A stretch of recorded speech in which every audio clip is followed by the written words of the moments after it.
अजीज जी, सपा तो शुरुआत से, जिस दिन से यह घटना घटी है उसी टाइम से इसके खिलाफ रही है और सपा अध्यक्ष अखिलेश यादव भी इस पर शुरुआत से इस पर धरना और बहुत कुछ कर रहे हैं। आज भी उन्होंने बहुत कुछ कहा। सिर्फ बयानबाजी होगी या इस पर कोई प्लान है सपा का एक्चुअल? देखिए मनीषा जी, 12:30 मिनट के बाद आप हमारे पास आई हैं। दो आदमी में आपस में जो लड़ाई तू मैं हो रहा था, मैं देख रहा था, कोई सॉलिड निष्कर्ष नहीं निकल रहा था। मैं देखिए, मुझे वाकई में तकलीफ हुआ कि आप 12:30 मिनट बाद एक मुख्य विपक्षी पार्टी को आप बुलाती है। खैर छोड़िए, मैं उस पर नहीं जाना चाह रहा, मुद्दे पे आना चाह रहा हूं। देखिए, अभी मैं लगातार जिस तरीके से चर्चा सुन रहा था, आप देखिए, अरे भाई बीच में इन्वॉल्व मत करिए, रोकिए पहले आप। ये क्या तरीका है? सर और पैर कर रहे हैं, शांत रहिए। देखिए, देश के गृह मंत्री दर्द का इजहार करा रहे थे। मैं दर्द नहीं, शांत रहिए आप। ये क्या तरीका है? पहली बार डिबेट कर रहे हैं क्या? देखिए, देश के गृह मंत्री एक बहुत बड़ा वजनदार शब्द है, वजनदार शब्द है। आज देश के गृह मंत्री जिस तरीके से एक पत्रकार के सवाल पूछने पर उसको भड़कते हैं, डांटते हैं, कॉलर पकड़ लेते हैं, माइक तोड़ देते हैं, आप अंदाजा लगाइए कि देश शर्मसार हो रहा है। लोकतंत्र का जो चौथा स्तंभ है, आज उसको किस तरीके से आप जलील कर रहे हैं। आज पत्रकारों पर किस तरीके से हमले हो रहे हैं। आज आप देखिए कि इंडिया प्रेस फ्रीडम रिपोर्ट 2020 के अनुसार आप देखिए 226 पत्रकारों पर को निशाना बनाया गया। पहले तो मैं पत्रकारों की बात कर लूं, और मारपीट कर आप समझिए निर्भीक सिंह और रमन कश्यप सहित 14 पत्रकारों की हत्या हुई इस सरकार में। पहली बात आप समझिए। एक बात मैं जानना चाहता हूं, 72 दिन हो गए, टेनी के खिलाफ भी एफआईआर में नाम दर्ज था। ये कह रहे साहब नाम नहीं था, क्यों? वे इस प्रदेश के नहीं है, दूसरे प्रदेश के मंत्री हैं, क्या मतलब है? तमाशा हो रहा है भाई। वो उनका नाम एफआईआर में था, 72 दिन तक उनसे पूछताछ क्यों नहीं हुआ? मैं जानना चाहता हूं बीजेपी के प्रवक्ता से, इनके नेता से, कि आखिर 72 दिन हो गए, आखिर क्यों उनसे पूछताछ क्यों नहीं हुआ? उस पूरे प्रकरण में उनका नाम था, एफआईआर में उनका नाम दर्ज है, क्यों नहीं हुआ? पहली बात। दूसरी बात मैं जानना चाह रहा हूं कि उनके साहबजादे को 9 दिन के बाद पूछताछ के बुलाया गया। यह है कानून व्यवस्था, दमदार सरकार की नीति और नियत। आपकी नियत साफ नहीं है। आप किसानों के प्रति आपकी नियत साफ नहीं है। माननीय मोदी जी, माननीय योगी जी, अमित शाह जी टेनी को बचाना चाहते थे, लेकिन वही माननीय अमित शाह जी हैं, जब वो स्टेज पे आते कैसा कैमरे से मैं ढूंढ रहा हूं लोगों को, कैमरा कहां गया? उनको तो मंच पर ऐसा उनका गुणगान करते थे, ऐसा लगता था कि टेनी जो है वो नोबेल प्राइज विजेता है। उनको इस तरीके से उनको पेश किया जा रहा था। मैं पहली बात, कल एसआईटी ने जांच दिया है, उस एसआईटी में ये कह रहे वो लीक हो गया। अरे क्या लीक हो गया? आपके पेपर की तरह लीक थोड़ी है, जो युवाओं के करियर से खिलवाड़ कर तो लीक नहीं हुआ। वो सबमिट किया गया रिपोर्ट। क्या सबमिट किया गया है? कहा गया हादसा नहीं, साजिश है। तो मैं जानना चाह रहा हूं आज साजिश करता कौन है? 120B में मुकदमा दर्ज है, टेनी का नाम, आप एफआईआर की कॉपी निकालिए। मैं कह रहा हूं साजिश करता कौन है? एसआईटी की रिपोर्ट में आया है कि इनका हत्या के प्रयास से नहीं बल्कि हत्या करने में शामिल है। ये आया है रिपोर्ट, देखिए इसमें आया है कि लखीमपुर में हुई हिंसा को एसआईटी ने कहा सोची समझी साजिश है। पहली बात। दूसरी रिपोर्ट में आया है अभियुक्तों पर हत्या के प्रयास की धाराएं लगाई जाए, एक बात। दूसरी बात, कहा गया आशीष मिश्रा पर 4 किसान और एक पत्रकार की हत्या करने का केस दर्ज हो। मैं जानना चाहता हूं, यही बात तो समाजवादी पार्टी कह रही थी। आप क्यों नहीं मिलने जाने दे रहे थे? माननीय राष्ट्रीय अध्यक्ष जी को आपने छावनी बना दिया, रोक दिया। आप लखीमपुर में नहीं जाने दिया, आपने हाथरस में लाने नहीं दिया। आपने क्या किया? आप साजिश को कहीं ना कहीं छिपा रहे थे। कई दिनों तक आप लोगों से मिलने नहीं दिए। क्यों नहीं मिलने दिया? पहला सवाल नोट करिए, आप पढ़े लिखे आदमी हैं, आप बताइए क्यों नहीं आपने जाने दिया? यही काम आप देखिए उन्नाव में 8 महीने बाद सेंगर के खिलाफ मुकदमा दर्ज हुआ। 8 महीने बाद आप कह रहे कानून प्रशासन, कानून का राज चल रहा है, दमदार सरकार है। पहला सवाल। दूसरी बात मैं जानना चाहता हूं, आज आप रिपोर्ट वहां का निकाल ले, जेल में कह रहे हनक नहीं है, जेल में वहां अधिकारी जो है वो नाश्ता पहुंचा रहा था इनके बेटे आशीष मिश्रा को, नाश्ता लगातार पहुंचा रहा था। आप समझिए यही टेनी है। इन्होंने कहा था जिस दिन मेरा बेटा अपराधी घोषित हो गया, जिस दिन मेरे बेटे के खिलाफ चार्जशीट दाखिल हुआ, रिपोर्ट आ जाएगी, उस दिन मैं खुद इस्तीफा दे दूंगा। क्यों इस्तीफा नहीं हुआ? मैं जानना चाह रहा हूं। बीजेपी नैतिकता की बात करती है, शुचिता की बात करती है, क्यों नहीं बर्खास्त किया? क्यों गुणगान गाया जा रहा है?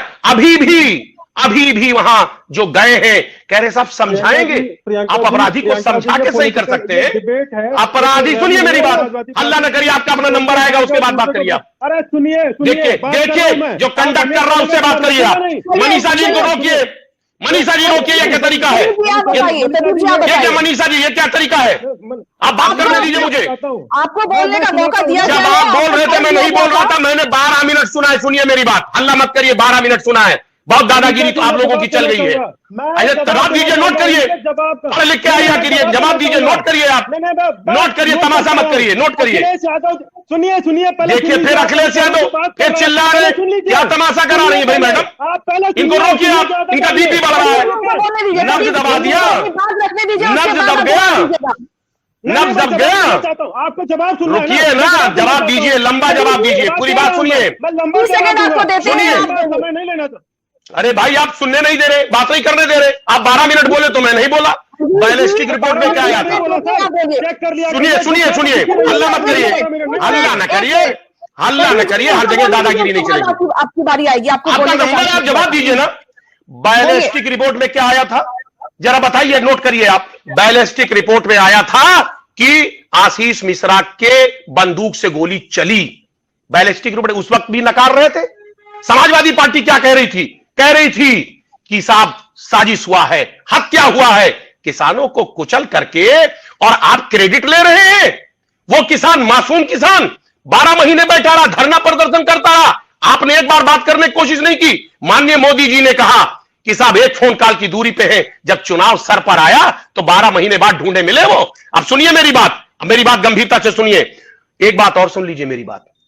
पहली बात जो इंपॉर्टेंट बात बता रहा हूं, सुप्रीम कोर्ट का अगर दखल नहीं होता, सुमोटो न लेती सुप्रीम कोर्ट, तो आज जो न्याय मिल रहा है वो भी ना मिलता और कुछ और हत्याएं हो जाती। मैं कह रहा हूं दूसरे लखीमपुर की तैयारी हो रही है। आज पत्रकारों को हड़काया गया है, कहीं पत्रकारों के साथ कोई हमला ना हो जाए, पत्रकार कहीं शिकार ना हो जाए इसका। मैं आपको बता रहा हूं, किसानों को जब धमकाया गया था तो अगले दिन कुचल दिया गया था। अब पत्रकारों को कहीं कुचल ना दिया जाए। ये लोकतंत्र नहीं है, ये रावण तंत्र है। मैं आपको बता दूं, आज जिस तरीके से यहां हत्याएं हो रही है, मॉब लिंचिंग हो रहा है, कानून व्यवस्था का राज नहीं है।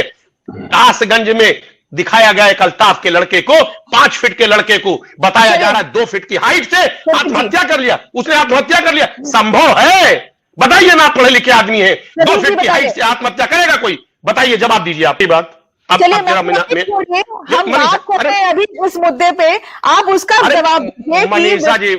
मनीषा जी प्लीज, अब इन्होंने सवाल किया, मुझे जवाब देने दे। इन्होंने कहा अतीक अहमद आपके हाथ लड़े, मुख्तार अंसारी लड़े, फलाने लड़े, धमाके लड़े, लंबी फहरिस्त बता दी।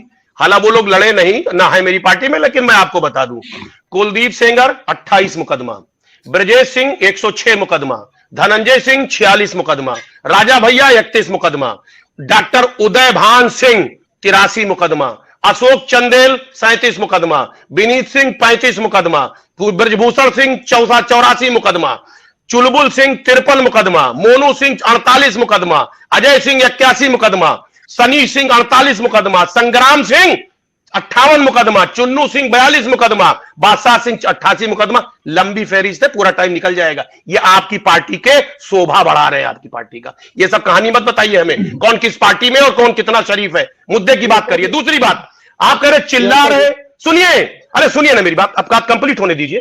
चिल्ला नहीं रहे हैं, हम किसानों के दर्द को बयां कर रहे हैं। सुनिए मेरी बात, अरे फिर बोल रहे हैं आप, अरे मेरी बात सुनिए, अरे सुनिए ना सर, अरे गुरुजी सुनिए, देखिए ये आप ही ने कानून बनाया था, मत बोलिए। आपने कहा था ना बोलिए। प्रियंका जी से बात कर रहा हूँ, मैं प्रियंका जी से बात कर रहा हूँ।